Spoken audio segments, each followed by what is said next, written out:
Gavin Newsom's climate crusade has taken him to the shores of communist China, where Newsom is hoping to reiterate his state's commitment to work with the world's #1 polluter.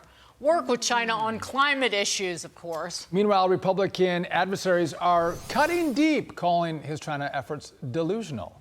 And as of yet, still no word on if he swam there or if he took a private jet. I bet it was a private jet.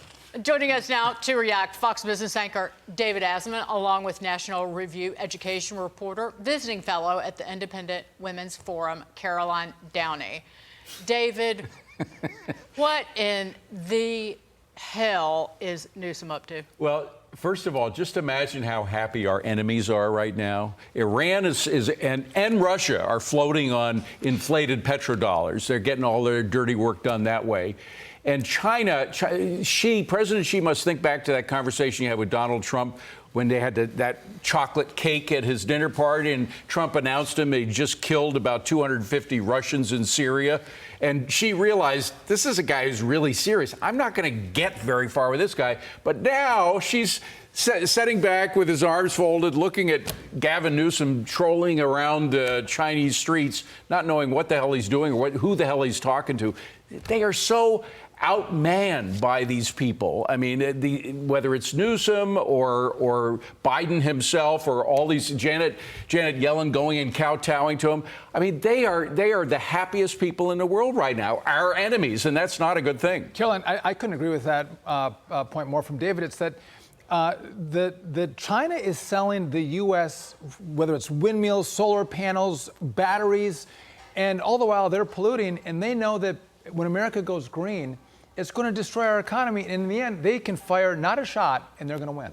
Oh, right. Yeah. China's playing the long game with climate. It knows it's the most guilty party. It takes advantage of America's stupidity on the climate mitigation front. But to David's point, I can't think of a worse time to visit and fraternize with 1/3 of the coming axis of evil, China. I mean, Newsom, you saw in the video, was riding around in these electric vehicles, flexing them. I mean, he's doing China's PR and propaganda, which really doesn't show solidarity with Israel right now. What is he going to do next? Stop at Iran on the way back? Does he have plans Don't give him any ideas. Well, I mean, is Russia on the itinerary too? No, that's a good point. And from my vantage point, and that's why I like Donald Trump. It was America first. And Gavin Newsom, no doubt, wants to be president, and he's taken a trip like this over to China. And this policy is, I want to put China first. I'll put California second and the U.S. third. And I don't think the American people want that. They want, maybe not Trump, but they want the policies of Trump to look out for the American worker, the American man and woman, the American family. Put them first, fight for me, screw everyone else in the world. What? They're going to force Californians to buy brand new electric vehicles. You're not going to be able to buy a new gasoline-powered car. Well, you're going to have to drive across the border to Nevada or Arizona to buy one.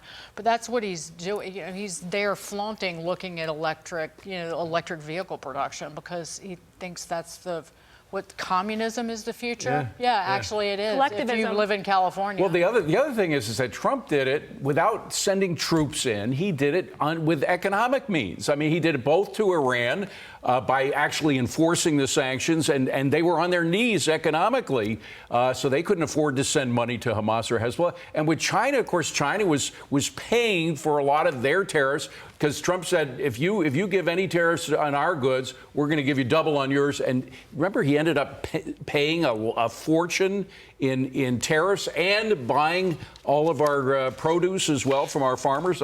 You can do it economically. You don't have to send the troops in. As gas prices go up because of this conflict in the Middle East, it's going to be Joe Biden saying it's easier for you to go and cheaper for you to go to an electric vehicle. $7.50 a gallon of gas makes it a lot more attractive, which is exactly what they want. You might run out of gas on a road trip. Or electricity. Or electricity. All right, David and Caroline, thanks for joining us. We appreciate it. Absolutely.